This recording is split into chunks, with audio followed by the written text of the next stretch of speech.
जी हाँ दोस्तों, देखो हमने सवाल को उतार लिया है। इस सवाल के आने का चांस 75% है। दिया गया है ए बिंदु। आइए मैं आपको दिखा देता हूँ। देखिए 13वां सवाल है, यदि तीन बिंदु 1,0 1,-1 11,4 संरेख हैं तो ए का मान ज्ञात कीजिए। देखिए हमें ये बिंदु दिए गए हैं तो ए का मान ज्ञात करो। बिंदु समरेख या समरेख होने पर x ब्रैकेट के अंदर y2 minus y3 plus x2 bracket के अंदर y3 minus y1 plus x3 bracket के अंदर y1 माइनस y2, ठीक है, बराबर 0 होगा।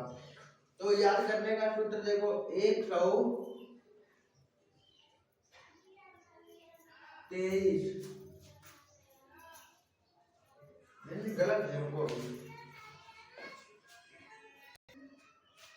बाई चांस आप कभी सूत्र भूल जाए तो ये याद रखें कि 123 प्लस 231 प्लस 312 समरेख है, ठीक है। इससे आपको ऑटोमेटिक सभी के मान याद हो जाएगा। अब चलिए हम इसे हल करते हैं और फिर आपको दिखाते हैं। जी हाँ दोस्तों, देखिए हमने प्रश्न को हल कर लिया है और आज का भाग 4 बहुत ही ज़्यादा इंपॉर्टेंट होने वाला है, क्योंकि इसमें आपको 75% आने की चांस इसके बने रहते हैं, लेकिन ये अधिकांश बार में नहीं पूछा जाता। देखो इसमें मैंने मानों को रखा a1, यानी कि हमारा a हो गया x1, ठीक है, और फिर हमने y2 को रखा, ये रहा हमारा y2, और फिर हमने y3 को रखा -4। -4 इसलिए लगे क्योंकि माइनस का चिन्ह लगा हुआ था, ठीक है। अब हम इस तरीके से मान रखते चले 4 - 0 प्लस 11 - 0 -1।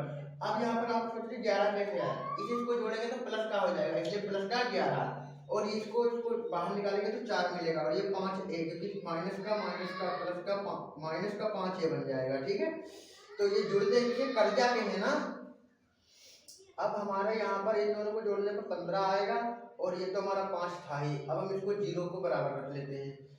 अब इधर के सारे समीकरण केवल ए को छोड़ दो, बाकी सब उधर ले जाओ। 15 उधर जाएगा, किसका हो जाएगा, माइनस का। ये माइनस का 5 है, ये बटे में जाएगा, इसका माइनस नहीं चेंज होगा, ठीक है। अब a बराबर 15 से 3, 15 को 5 से काट देंगे तो हमें 3 मिल जाएगा, और हमारा माइनस से माइनस कट जाएगा, तो हमारा a बराबर 3 आएगा, ठीक है। मैं आशा करता हूँ आपको ये सवाल समझाने में सफल रहा होगा। अब हम सबसे हार्ड सवाल की ओर चलते हैं, जो कि आलेखी विधि से हल करना होता है, जो कि अधिकांश टीचर्स लोग मेरे क्लास में, देखो सर जी ने पता नहीं पढ़ाया होगा कि नहीं। ये देखो ये सवाल क्या कह रहा है, ये देखो एक कह रहा है कि यदि तार का व्यास 5% कम हो जाए तो बताइए तार की लंबाई में वृद्धि कितने प्रतिशत होगी यदि तार का आयतन ना बदले तो। आइए अब हम इस सवाल को भी हल कर लेते हैं, ठीक है। मैं नोट कर लेता हूँ तब तक फ्रीज।